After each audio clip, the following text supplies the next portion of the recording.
Hey, welcome back to TechMaker. This is the first part of a new series that we're launching on building a blockchain integrated web application. The plan is to go into quite a bit of depth in this series, and there will probably be a lot of episodes. So if this is a topic that you're interested in, you're either going to want to subscribe to the YouTube channel if you're watching on YouTube, or jump over to techmaker.tv to follow along. So what we're going to do in this series is essentially build a voting system on top of Ethereum. And the voting system is going to have a web application that communicates with it. We are going to keep the individual pieces, like the smart contracts, pretty simple because we're going to go through the entire setup of the whole system over a series of videos.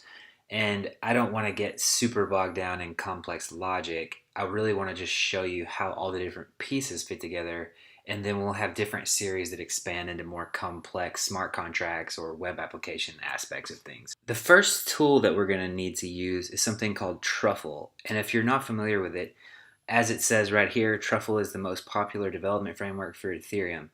Really what we're going to use Truffle for is our smart contract development.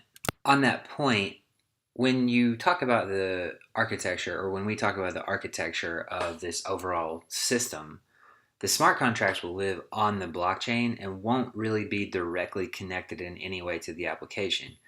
The integration piece of it really is teaching the web application how to communicate with the smart contracts. The smart contracts are sort of in their own walled off system. They can't communicate with the outside world. So really what this is about is you write smart contracts that do certain things. You build a web application that knows how to send data to it and then read data back from it. And that's how the whole system will work. So basically what we're going to do here is go ahead and install Truffle and start writing some smart contracts in this episode. Probably the next episode we'll do more smart contracts, and then episode 3 and 4 we'll start trying to integrate with them. One thing to note, this requires Node.js, so if you don't have Node.js, you're going to have to install that first. If you do, you can just copy this npm install-g truffle and run that in your terminal. Once you have installed Truffle, which you would do by saying again npm install-g truffle, which I won't do because I already have it. Once you've done that, you can check it out by saying truffle-v, and you should get something like this. Looking at the commands here, I may have just made up the -v part. I think you can just say truffle, and it's going to do the exact same thing. And I think if you just want the version, you just say version. Yes, so if we look through the commands here, this will tell us a lot of things that we need to know. So we want to start a new project right now, so we're going to use this init. But the first thing I'm going to do is make a directory, and I'm going to call it voting contracts. So we'll change down into voting contracts, and then we'll run truffle init, which should queue up a new project for us. Okay, so if we type ls, we'll see that now we have some stuff in here. So basically, Truffle just turned this voting contracts directory into a Truffle project. If you've followed any of my other recent videos, you'll know that I really like to explore how things work a bit, and so I'm going to do that here. And again, all of the things I'm showing you now, you can find in the documentation if you go dig around. But if you type Truffle develop, they've put together this really cool sort of JavaScript console. But what this actually does is this started an RPC endpoint, like to a local blockchain, basically running on localhost port 9545. So what that means is that if you have your web application running, you can talk to the Ethereum blockchain, not the real one, but like a local test RPC as they call it, which is useful. It's like running a local server when you're doing development, but you can talk to it on this endpoint. What's also interesting is it creates 10 accounts for you right here, and each one of these accounts has, I believe, 100 Ether in it. So we can look at these by, well, we can look at the first one anyway by saying web ETH Coinbase, web3 ETH Coinbase rather. if you want to know more about the Web3 JavaScript library, I have a whole series I'm doing on it called Exploring Ethereum with Web3.js right now. But you can see this is the first address right here. So let's actually take this just a couple of steps further, and then we're going to get into some smart contracts. So we'll say Coinbase equals that. Then we'll say web3.eth. Actually, let's say balance in way equals web3.eth.get balance, and we'll just say Coinbase. And actually, I'm going to call toString on that. And so that gives me the number of tokens that address has in way. And then I can say web3.fromWay balance in way. And then we're converting it to Ether. And yeah, so the first address at least has 100 Ether. And we can just grab another random one visually and kind of do the same deal here.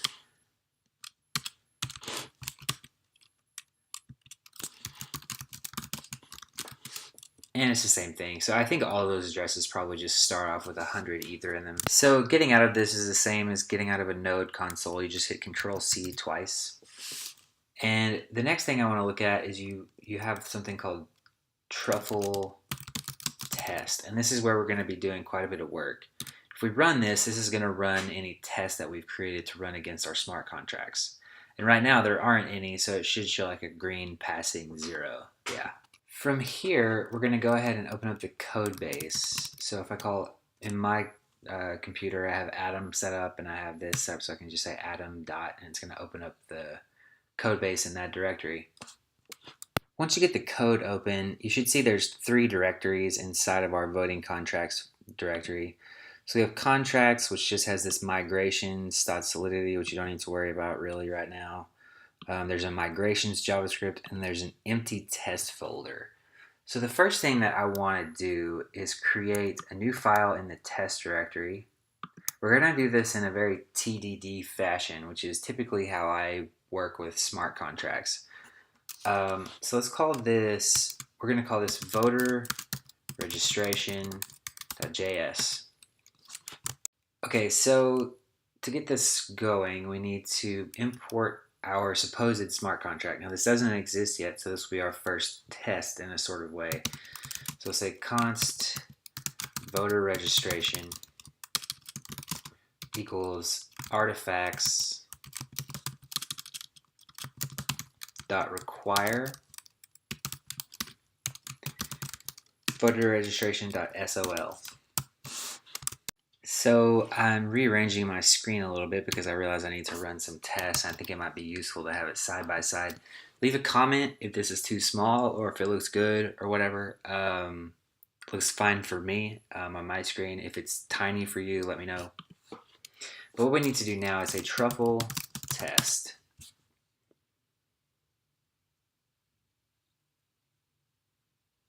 It's going to take a second to pick up, but you can see that it's basically going to say, hey, we couldn't find that. So I'm in Atom, and if you hit Command \, you can hide and show your file tree. So in order to have space, I'm going to be hiding and showing it. But basically, this is telling us there is no voter registration.sol. So I like to write as little code as possible to make the testing suite blow up. So back over here in contracts, we're going to create a new file, voter registration.sol, which is short for Solidity if you're new to all of this. Okay, I'm going to close that back. So again, back in our test, we'll just run that again. If I go silent for a second, don't get weirded out. It's just taking a second to run. Okay, so what's the error? Could not find voter registration from any sources. So let's actually go ahead and write a little bit of code here and see if that helps. So we'll need to grab something from migrations.sol. I don't remember the current version, so we'll just use that. So we have to put this pragma solidity thing here, which defines the version of Solidity that we're using. Then we'll say contract voter registration, and then save this, and let's run this again.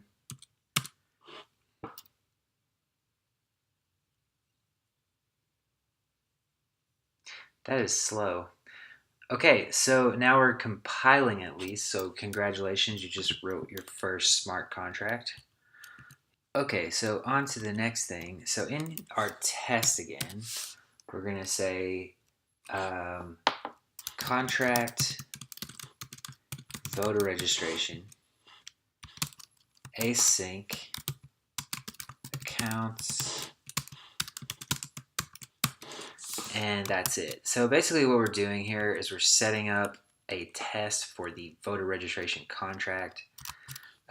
If any of this looks like totally foreign to you, there's a lot going on here with related to Truffle and to ES6 and different things, so you might want to go check those out a little more in depth individually, but we'll run our tests again and see what happens. Probably nothing, so we're going to keep on going here. So the first thing we're going to do inside of this is now we're going to write some actual tests. So if you're familiar with test-driven development in different languages, this will probably begin to look more familiar. So you'll say it can check whether or not a voter is registered. So then we're gonna, so basically you give it like a sentence sort of, or phrase describing like what are we trying to test here. Okay, then we'll give it a function, but it needs to be async again.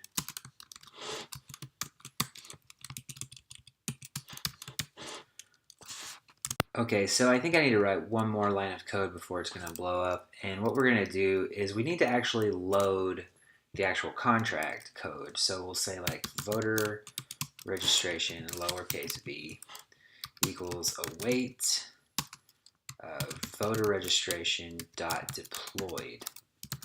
And so what this is trying to do is basically say, go get the voter registration smart contract that's deployed on the testnet that we're running. Okay, so the await here is because we actually have to call that test network and wait on a response. So if I save this and then I run this again, it's probably going to blow up now because I haven't actually deployed anything. And I get an error, voter registration has not been deployed to detected network. So back in the code, I'm going to open up the file tree again, and we can look inside this initial migration.js. I'm going to double click that so it opens and close this back so you can see it. So basically what we need to do in here is copy this line, voter registration, voter registration. So we're going to require it the same way we do inside of our tests. And all we're going to do is just deploy it.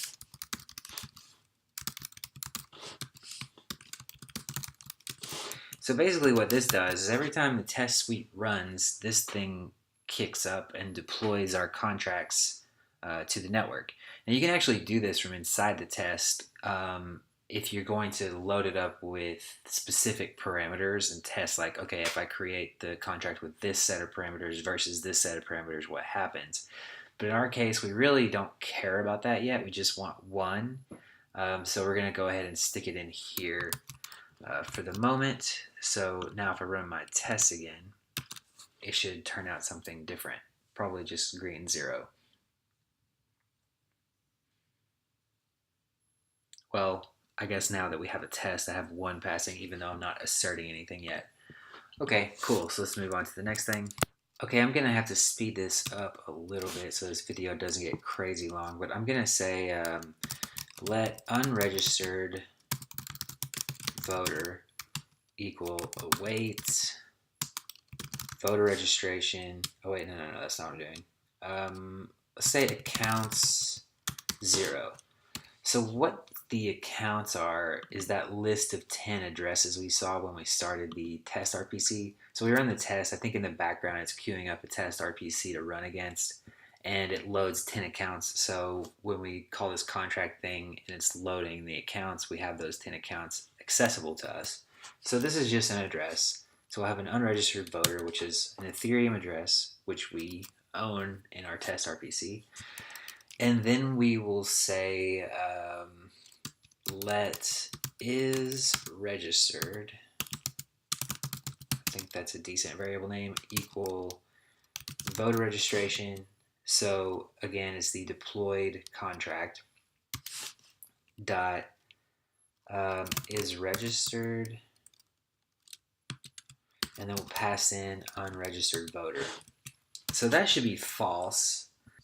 So back in my terminal, I'm going to run the test again.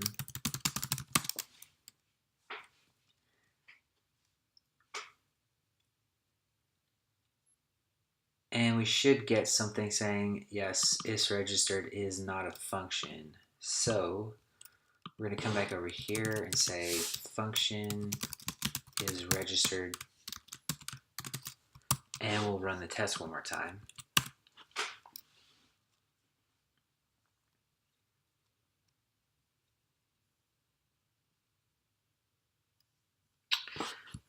Okay, so let's see, something else is not quite right. Okay, I forgot to call await on this, and I'm actually going to adjust this a tiny bit.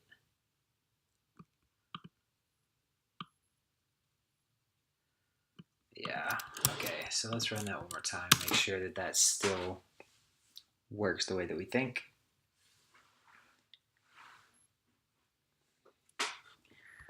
Okay, that's more like what I was expecting. So we're passing an address in there, and it's telling us invalid number of arguments in a solidity function. I'm realizing how hard some of this terminal stuff is to read at this small size on this color background. I'll probably fix that for the next video. At any rate, so what we need to do in here, so in solidity, first of all, you obviously have to tell it in your arguments, and in a lot of languages, you would just say like voter. In solidity, you have to tell it what type of data is coming to it, and on Ethereum, there is the address is its own specific kind of data type. So we'll say address voter. Sometimes I see a convention of underscore right here. And I'm not 100% sure what that's about. I'm just going to leave it like this for now. So we'll save that and we'll run our tests again.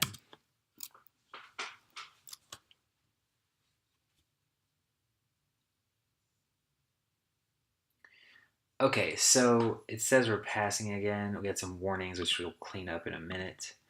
Okay, so finally, we're going to assert equal, and we're going to say is registered false, and then we're just going to say voter should not be registered. So if it fails, it's going to give us that little memo. So run it again. And this could come back,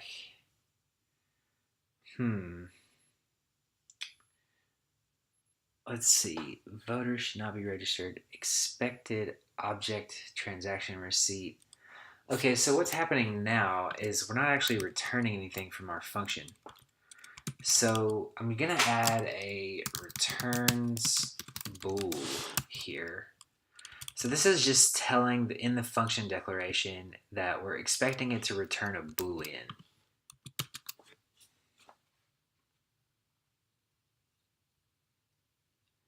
And I'm gonna guess that this is gonna pass now. No? Okay, so let's just see what happens if I return false. Is that gonna finally work?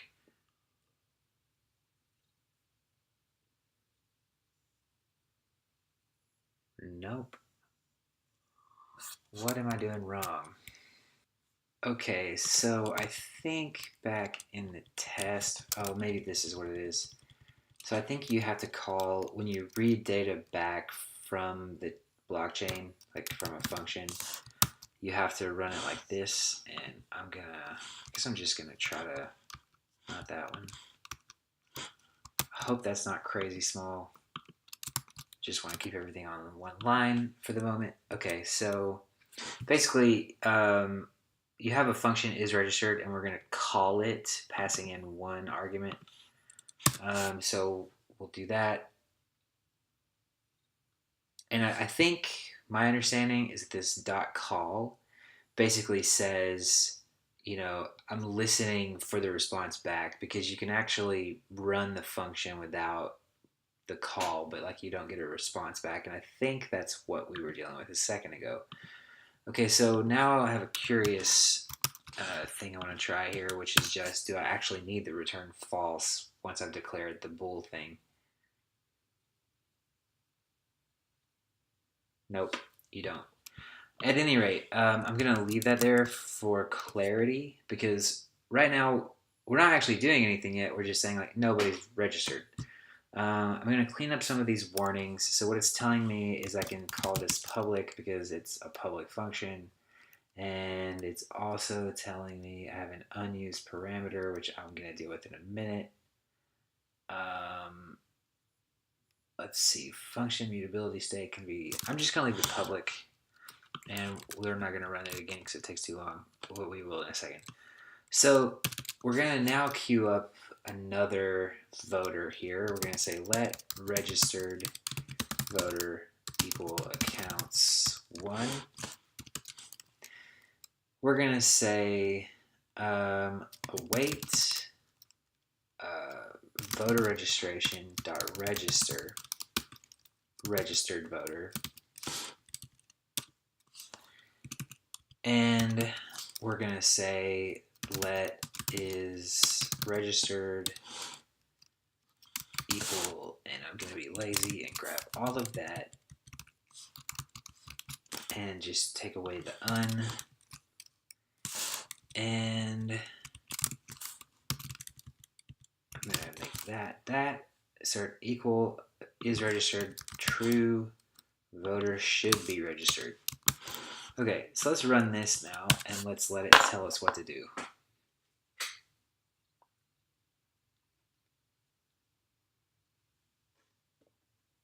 So, identifier is registered has already been declared. Okay, so I guess I could make that a variable.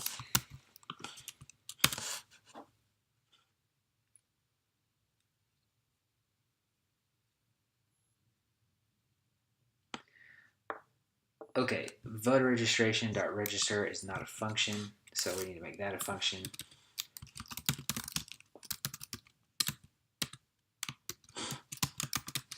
And we already know it's going to tell us that it needs an address. Let's see what it does next. If I have to guess, I think we're going to get into a little bit of a gap here where we kind of have to know what we're doing a little bit. So it expected false to equal true. So now we actually have to write the code that's going to make this work. Because at the moment, this always just returns false. And then down here, we're expecting it to be true. So now we have to know what we're doing a little bit. So first thing I want to do is basically say, we're going to create something called a mapping. And we're just declaring that this exists, and we're going to give it a name. And a mapping is sort of like a hash, if you're familiar with that. But you're going to tell it what type of data it's mapping from and what type of data it's mapping to. So we're going to say address bool, and then we're going to name this thing. So we're going to say registered voters. So let's see, voter registration dot registered voters. It's a little redundant, but I think it's clear. Okay, so register is going to say registered voters. Maybe I could just say registered. Let's see what that reads like. Registered, and then here it's going to say registered voter equals true. Okay. So then down below, instead of returning false, I'm going to return registered voter. Let's see if this passes.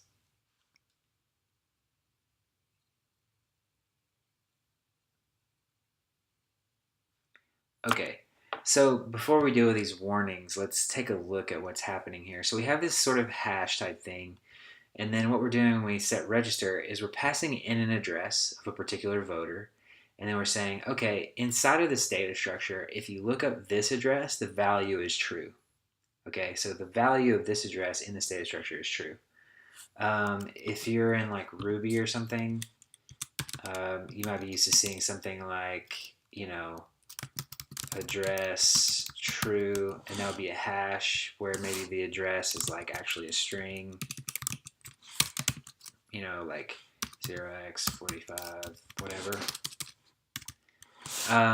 That's sort of what this is in a nutshell. I mean, it's not exactly, but it's close enough, I think, to think of it that way.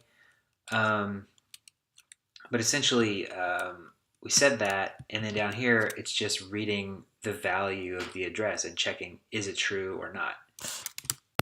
Okay, so these warnings over here is telling us, okay, we didn't write public, so it's defaulting to public, so we can just write public, and that should make that warning go away. And it's saying that function state mutability can be restricted to view on is registered because we're not actually changing the state of anything. So if we run this again, maybe we'll get rid of all the warnings.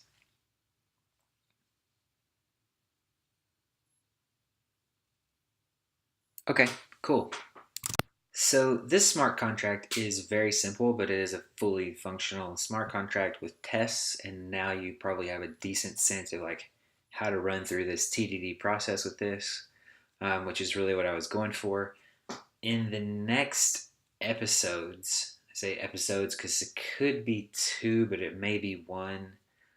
What we're going to do is actually hook up the voting contracts. So essentially, what that's going to look like is you're going to have, I have to map it out a little bit, but it's some kind of contract that deals with issues. And you may have one contract per issue, or maybe you have a contract that stores many issues. And then you are allowed to cast a vote if you are a registered voter. We also have some security things we need to consider. So, for example, not anybody should just be able to add themselves to a voter registration anonymously. You need to restrict that so that only, probably the simplest way we'll do it is just that only one person can add people. That's probably not realistic, but that's a simplistic, okay thing to do for our demo here. So, anyway, like I said, one or two more episodes on smart contracts. And once we get through that, we'll start hooking up the web application to it so that we can see how to read data in and out via the web. But that is about it for this episode. If you have enjoyed this, please like it, please subscribe, join on TechMaker TV. If you're watching over there, thank you very much for joining. And I will talk to you soon.